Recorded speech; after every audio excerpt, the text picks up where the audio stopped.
Well, we're back into the shed for more repairs on this good old girl here. So, I'm going to show you the repairs that we've been doing all afternoon. This is the air intake. We had to repair it because the other one, which I've got in my hand here, snapped off.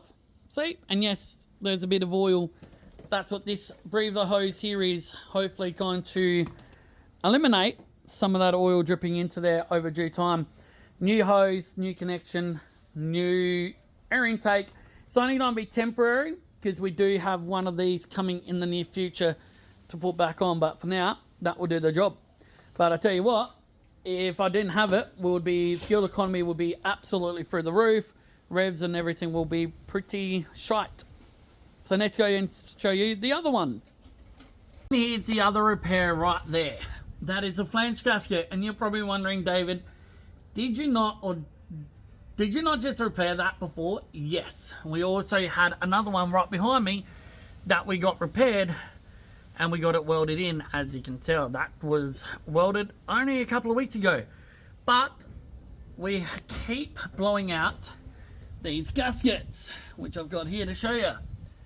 We keep blowing these out. So I've got some new ones to go in and hopefully they'll stop that issue. And I'll go and show you the other repair that we're in the middle of doing as well.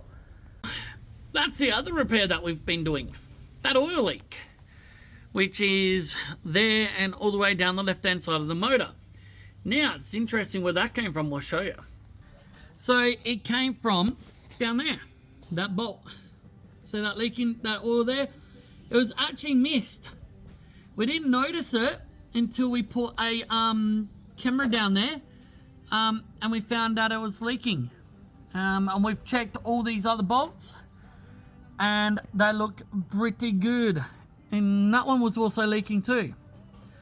So you can tell where the leaking was. So those two bolts were leaking. But in the meantime, down here, we had an issue with the oil pressure sender, which I'm hopefully can get a good photo of there, just down there, that red one is.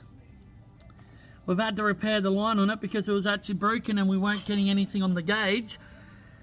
So those have been the repairs this afternoon on this beautiful 105.